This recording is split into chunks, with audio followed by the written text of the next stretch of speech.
The topic today is the edge computing in space. As we say, it's, the next frontier for innovation. And thank you so much for very generous introduction. So let's go to the next slide. Just to know, my background is as computer science. I'm not a astrophysics or have a anything with the space, but but what we saw that with computer science, because everything you see in the industry is heading towards a software defined. So there's a lot we can do even with our background in this industry. So that's where I started on this.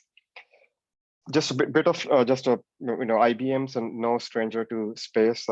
Been here for over half a century. We have done lots of projects, and the most obvious ones probably, if you remember the Apollo missions, and that is, I think, still considered as one of the greatest engineering feat. That was a huge. It was almost like it was 2,000 IBMers working with NASA on that mission. So it was like full dedicated effort to get man to moon. So, and then there's a lot of other projects which we have done. So the question is, why space, right? I mean, because we have many different challenges today as we see, right? So why space? Well, the thing is, if we look at in space, first of all, it's an inspiration. That's for many of us and many nations. But if you also, from the technological point of view, if we see, there's a lot of things in space. It's a very simple example is your GPS, right? Very simple. I think nobody today can live without the GPS. We are using it all the time. But let's look at these categories, right? So Earth observation. The challenges we are seeing right now on the planet is about the health of our planet, right? The climate change happening and all the natural events happening all over the globe, and the frequency is much higher now, right? Every month you hear somewhere something is happening. And these satellites, the Earth observing satellites, I mean, they are like, in simple words, these are the cameras watching the planet 24/7, right? And we'll talk more about the use cases, but so these are things like climate change, weather forecast, watching the health of the oceans, the water droughts, the crop health. There's a lot of things which is being from the satellite imagery which is being brought. And then we are doing geospatial temper analysis to further, understand what's happening, how the, there are so many examples, urban planning, right? How the masses are moving and all this stuff you can watch because you're watching from the top all the time. Then disaster response, right? So this can be very critical. So for example, if there is a, wildfire or something happening, the first responders, can the satellite imagery provide them, which is the most affected part of this, wherever this calamity is happening, they can attend to. So that's an example, right? How disaster response can help. Communications, like you mentioned, right? Today, mobile, video, IoT, and we'll talk about what Starlink is trying to do, right? GPS, and then these things play a huge role as well as in the global supply chain management, because you can correlate all this information and try to understand. Last year, just after when the pandemic started, there was a big crash in the stock market, like I think in the March timeframe. And one of the indicators out of many, one was there were ships started to pile up on the West Coast because it was, and I think we have the same issue right now. We just, there's like, I think hundreds of big ships. So from there, these, the folks who look at all this data, they started to see that there is pile up, there is a lag over here. And from there, they predicted something is about to happen. So, I mean, there's so many use cases. Another use case, which is very interesting, is when you look at these oil, gas, these big tanks where you put the raw oil stuff there. So they have a floating roof. So what these Earth observation satellites so if in the daytime, when the sun is up, it creates a shadow. So if the roof is lower than the wall, it creates a shadow. From that shadow, they can calculate how much fuel is there in the tank just from the satellite. So there's like And now the satellites, which are, they have a 50-centimeter resolution, which we know of, but they can literally see a coin on the ground now from the satellite. So it's a very high imagery. So then there is the ISS space station, which is a global collaboration, and the China is also putting started building this space station. We already have 3 astronauts there, so there's a lot of collaboration and stuff going in the low Earth orbit. Economic impact is huge. If you look at every year in January, NASA publishes a report about what's the economic impact of space on on the country and the economy. It's huge. It's millions of dollars, because it creates so much innovation, which we maybe sometimes don't realize. With all the collaboration happens. National security, of course. There's a lot of again, looking at the Earth, observing Earth from different point of view, like surveillance. There's a lot of things happens there. And then, like you mentioned, innovation search, that's a continuous thing happening. ISS and the future space stations, they play a big role. I mean, for example, if the next big thing, which the world is looking towards, is the Artemis program, sending men to moon, right? And this time to stay over there by 2024. So there's we have to do a lot of innovation, because there is communications. There is basically, you're trying to build a smarter city on the moon, which has to be almost fully autonomous, because there's a lot of lag, as you can imagine, from telecommunications network point of view. So you cannot go back and forth. So you have to have very smart systems, robotics, rovers, which are fully autonomous, right? And work with there. And then there is one of the other big thing is the health of the astronaut. So if you spend billions or trillions of dollars and you send humans there and they can't survive, that's a big disaster, right? So, and then growing food, it's like building a city. So all the aspects of the ecosystem you have to build over there, but it has to be smart, it has to be autonomous. So okay, let's look at the globally, how does the space, the future looks like on me. So from the leading financial institutions, I mean, you can see it's a $1 trillion industry in next 20 years. There is a very interesting report, Space Angels. They publish this report every quarter, and this quarter the investments were $9 billion. So year to date is 24.8. There's a huge investment happening in this sector. And then thanks to, if you look at the landscape, you saw NASA opening up to public-private partnerships, where last year SpaceX took the astronauts right on the Dragon. ISS, 2 weeks ago, the Russian film crew went up there to shoot scenes of the movie. And I think next is Tom Cruise. He's going to go as well to the space station. And ISS is also open for private tourism now. So you can go and sort of like a hotel, you can rent over there. And then there's a lot of private companies which got contracts for the Artemis program to build the rovers and the landers. We know the big 3 ones, right? The SpaceX, of course, and the Blue Origin and others who are trying to build these. So it's opening up, right? And that's how it's going to work. No, not one agency or company can do it. This is very complicated. So the brightest minds from the industry, they all have to come together to take this forward. From the human space flight, like I mentioned, space tourism, we are seeing the flights from Blue Origin and the Virgin Galactic, right? Even though officially it's not space, it's just barely touching, right? But anyways, so they're trying to take you a little bit up in the horizon.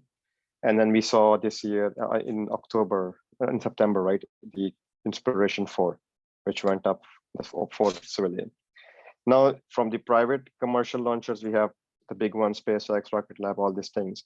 And the other interesting thing which is happening is these mega constellations going up.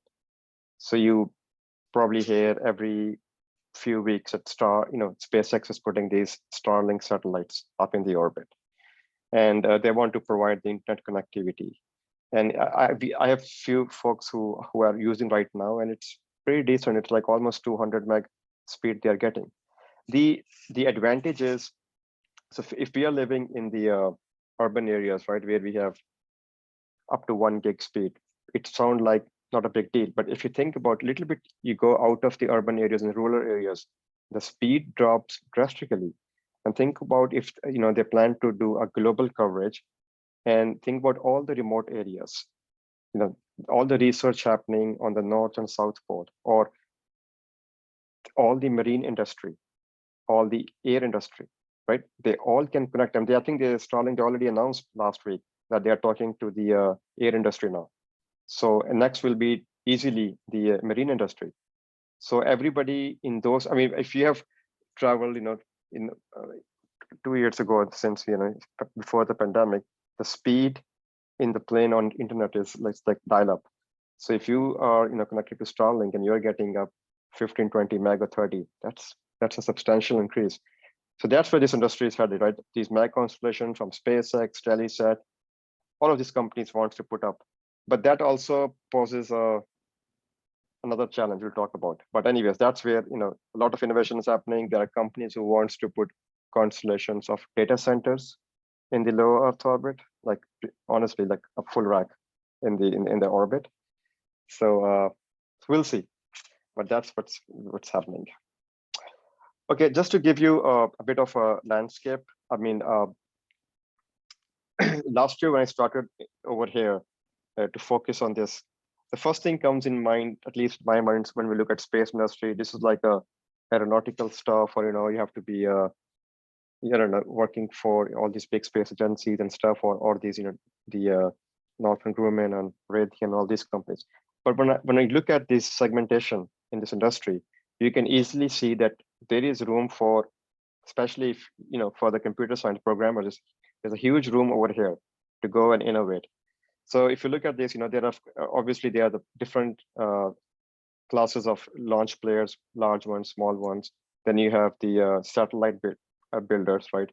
There's a huge trend of CubeSats. We'll talk about CubeSats. Then the network provider, the 5G, IoT stuff. And then the biggest thing, think about it, right? The biggest use case of satellites in the orbit. So we have 3 orbits, right? I mean, there are more, but let's talk about 3 main ones. So you have the low Earth orbit, you have the middle Earth orbit, and you have the geosynchronous orbit. So most of the Earth observation happens from the low Earth orbit. Then you have the GPS satellites in the MEO, or the middle Earth orbit. And then you have geosynchronous. That's where your direct TV, dish network, all the satellite TV, because the reason is they're in sync with the rotation of Earth, right? So, and in low Earth orbit, you're moving almost at 17,000 miles per hour. So 16 times a day, the satellite is going from where you are. So you will never have a connection, right? If you are if you have, but if you are in geosynchronous, that's why your TVs have oxygen all the time, because it's in sync. So yeah, so these are orbits where they're putting stuff. So now, like I said, the 2 big use cases. One is Earth observation, and the second thing is this entertainment, right? The satellite TV stuff, which is which is mostly they're used for. The rest is for other purposes. But what are they doing? They're producing data, lots and lots of data. These Earth observing satellites are producing, and this stuff which comes down, and that's where you see the satellite data analytics, huge area, right? So to do analysis, and you can do geospatial temporal analysis. It can apply to any industry vertical you can think of, any industry vertical, right? If you have data on the ground and you have data from the top, that just adds more value, and you can see sort of like in a 3D view what's happening to stuff, right? So so that's huge area where as computer scientists. Then the IoT, 5G. This is the for example, a very easy use case is in the agriculture. So you have these sensors which are watching the health of plants, or for water drought, or for moisture, all this stuff, right? And then using the LoRaWAN gateway, you have sensors talking to the gateway, and the gateway just beams up to the satellite the data. And then wherever you are downloading, whether it's your data cloud or data center, wherever it is on-prem, you can get that data and you can do further correlation. So that's where how the IoT and satellites will work. And then there's 5G. We'll talk, more about the the 5G stuff. Okay, so let's talk about some use cases here. So like I mentioned, so this is a hot topic in the industry as well. You hear things like space situational awareness, space traffic management, STM, SSA. Basically, what it means is, so if you look in this picture, right, and you go to just Google it, Leo Labs platform, you will get the live link. You will see the live link, and you will see, around Earth, what's being in the orbit. So this is what's in the orbit, right? So the last year, 2019, in October or November timeframe, the space station had to go into like emergency evacuation mode because there was a debris which was coming their direction. There was another debris which hit last this year when the Dragon astronauts were going up 3-4 months ago. There was they called it a false alarm, but they got an alarm that there's a debris hit coming in direct path of the Dragon, and actually they had to get their vacuum suits up because right. So there's a lot of stuff there, and so to date we have sent 9,000 satellites, 5,000 orbiting there, and around 2,000 operational. But if you look at these mega constellations, they are planning to send, like if you count all of them, and if everybody sends in next 3 to 5 years, you're looking at around 40 to 50,000 satellites in just low Earth orbit. That is a that is a huge concern, right? So anyway, so that's what's happening. There's a lot of debris there. There's lots of congestion, and then you have to see, basically, you want, if you have your sensitive satellite, you want to see who is around me. That's like space situation awareness, like who is around me, who is watching me as I am watching somebody else. So there's a lot of applications over here. So last year or two, I think that's 2019, sorry. So we open sourced a code for the space situation awareness, and we're in collaboration with UT Austin to build this orbit prediction and conjunction search, and looking for the other concern, of course, is for the researchers with those billion-dollar telescopes, right? Ray telescope, which are doing observation. So if I don't know if you guys have seen, if you go and look at the Starlink, they are in chunk of how much it is it 50 or 60 of these, right? They go in, it's a train going. So if you're doing deep observation and you are now seeing a lot of noise in your data, and this is just the beginning, they only have like 2,000 and they want to go up to 12,000, right? So I know they're working with the researchers, but that's another area of concern here. So that's one area in the space. Other one, like I mentioned, was the 5G satellites and IoT. So 5G is huge for if you see about the industrial 4.0. What industrial 4.0 means is that you have sensors, actuators producing lots of data at a given factory, right? And then you have very fast networks to consume that information and do something with that.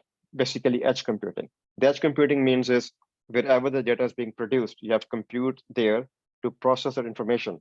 Because once you miss that, because the window of opportunity in the data is very low. So if I tell you something 1 hour later, it might have very less value if I told you maybe 3-4 seconds as soon as something happened, right? So the value diminishes very rapidly. So that's what edge computing is trying to solve, besides other, latency and all those other things, of course.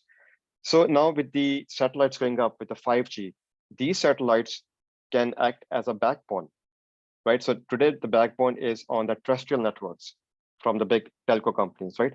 But now with all these high speed, and that's where I think the constellations are going after, right? That they provide this global coverage. And if you have a speed of 200, 300, 400, and then they're also now looking at the optical connections, it will be much, much faster throughput and bandwidth. And then, with satellites, you have constellations, you can route from one region to another through the constellation with the laser connections between the sats very quickly. So that's another area of innovation. Earth observation, is the like I mentioned, almost every industry vertical you can see there's a use case, right? I don't want to read through, but you can read through it. It can help. One of the oil and gas industry is the heavy user of satellite imagery. So that's one area. Okay, now let's talk about edge computing, the project which we recently did. So last year, since our goal was to do edge computing in space, so we collaborated with a space station and NASA, because if you on space station there is always lots and lots of experiments happening, right? And so almost a zero gravity there, microgravity environment. So there's lots of experiments happening and happening for the future missions. So now the way it works today on the space station, when the data is, experiments are happening, the since space station is in the low Earth orbit, so NASA has these constellation of 10 satellites in geosynchronous orbit. They are called TDRS, which is the tracking and data relay satellites. So basically, since you're going so fast in the low Earth orbit and you have geosynchronous, they are communicating with the geosynchronous, and then going down to your ground station, because like I said, geosynchronous sets are in line with your ground stations continuously because of the rotation, right? So we work with them and we ask them what kind of interesting projects we can work on, and they mentioned a DNA sequencing which they run on the space station. There is this min-ion device. Basically, it's like a dongle. It's a USB kind of thing. It plugs it into the laptop, and what they're looking for microbes, anything growing inside the space station. So they take a sample and they run through this device, and then it produces, it runs through it, turns out produces almost gigs of raw data, and then that data has to come down to the ground stations for further. There's lots of stuff I'll explain in a minute, and it comes down. It has to go through all the controls and everything, and then it gets into the hands of the principal investigator at NASA who initiated the request. And just checking the chat if something is for me. Okay, just all right. So and then by this time, few weeks have passed by. So if I was a scientist who asked for, I want this, and few weeks later I get results, that's quite a bit of time has passed by. So we said, okay, what if we do all that computation right there on the space station? So we partnered with the with HPE, which they have their SPC2 spaceborne computer 2 systems, which they were sending this year in February. So we partnered with them. We took the code and we put our OpenShift platform, the Red Hat Code Ready Container platform. Basically, we containerized the solution.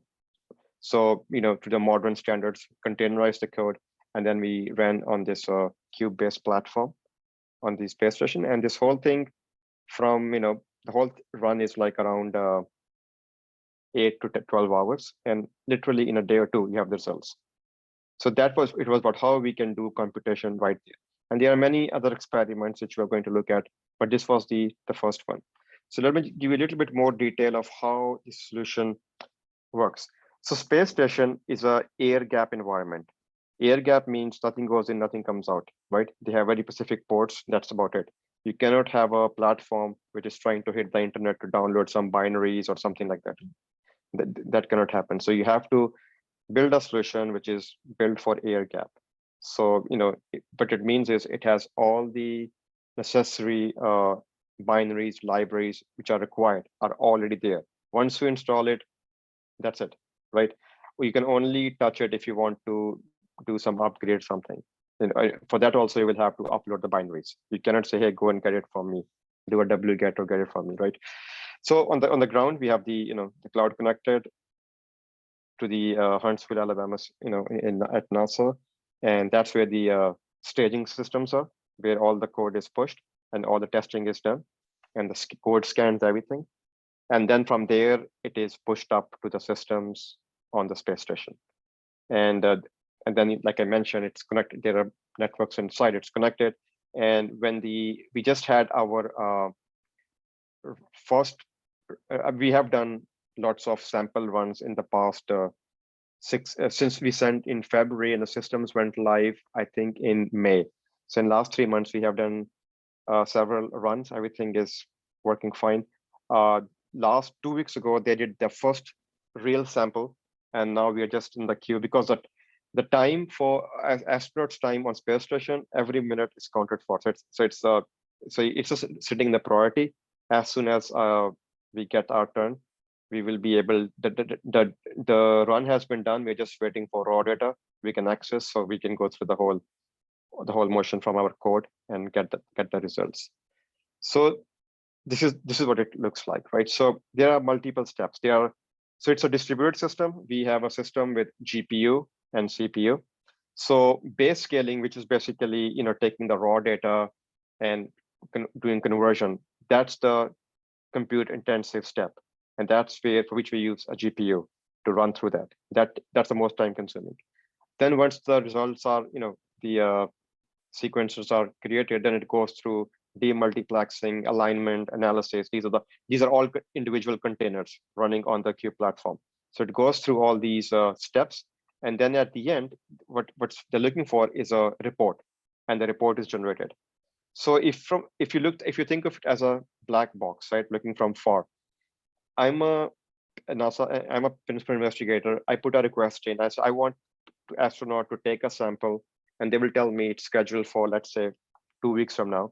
They take a sample and they just put it in the device, which you see on the left side, that handheld device. From there, as soon as the raw data is created, we'll get an alert, and this whole stuff will run, which takes, like I said, 8 to 10 hours. It runs through the whole process, and you have PDF file, and the PI will get notified, and they get the results. I mean, that's how it should be, right? I mean, if I'm an end user, I put a request in, I get results back. The rest is sort of noise happening, but I want that as soon as possible. Okay, so just to just few more points here. Recently, we did a study with some major. Actually, it was a breadth of like researchers, universities, startups, space agencies, and we tried to put our point of view together through this IBM report. If you just type that exponential technologies at the edge of space, just Google it, you will get that link. So we tried, and the conclusion was that what we have seen, right? We have seen is that space is like is limited to only few. Before it used to be military agencies. Now with the commercialization, it's opening up, but it's still in the hands of very few nations, right? How can we democratize the space, right? Only then we can all go up. And you probably have seen this year, right? How many missions, right, went to Mars? 3 nations, right? China, UAE, US, all of their stuff is at Mars. Then space agencies are, the Australian Space Agency, and I just saw it right yesterday that South Korea is also setting that up. Every nation wants to be part of this. So how can we democratize it? How can we open it up? Then we have seen lots of use cases, like, I mean, the space, because we are in the data-driven sort of era, right? Where we using data and using AI to find those meaningful, actionable insights, right? So that's a huge driver. And then space, it's a team sport. We need global collaboration here. So that was like a summary of the research we did with the report we put together, and the thoughts we gathered from all different aspects of from the industry, that we have to work together. Not one company or startup or nation can do everything. We need a global collaboration. Now, to put this to good, right? If you look at the United Nations SDG, the Sustainability Development Goals, I'm just trying to move this on this side. Okay, so if you look at these, I mean, these are very well defined. These areas, good health, being, zero hunger, poverty, gender. The point here is that from Earth, if we just take one segment, Earth observation, many of these goals, the data from the Earth observing satellites can help to achieve those goals, right? We can provide a lot of information from there to help how we can, have the, whether it's climate action or looking at the ocean. There's so much trash in the oceans. How we can do cleanup there. How we can, looking at how the urban planning is going, how the future cities are being built, how the masses are moving, right? There's a lot of stuff from these major goals towards the betterment of the planet we can do. Okay, let's see. Last but not least, so this is the working towards the democratization of space. So one of our goals, as we as IBM, we do a lot of innovation projects, and basically the tech for good, as they call, right? So we are going to launch a CubeSat next year, in the first quarter or second quarter, that time frame, and we are working on it right now. The basic idea behind this this mission, which we call Endurance, is to provide access to every school on the planet, every kid, that they can write their code, and their code will actually run on the CubeSat in the orbit. So we have a bunch of sensors on this CubeSat, which you can see the picture. There's a bunch of sensors. The biggest one, of course, is a camera. So if I am, sitting somewhere, I just submit my Python code to the on our cloud, and we will push that all the way up to the CubeSat, and where the code will run against different sensors. We will provide the we'll provide a sort of a cookbook and API, for all the sensors, which they can extract information and do something. There's telemetry data. There's a variety of stuff over there, and then the code runs there. We believe it's a huge sense of achievement for the nations, because it's very challenging even in these modern or developed nations, right, as compared to the developing nations, to put something in space. It's challenging. So we want to open it up, and we are working with schools. Already have started with the P-Tech program, which IBM runs schools all over the globe, but it's open to anyone. So if you go on the endurancein.space, you can read all about it and sensors and all the information. So with that, that's it. So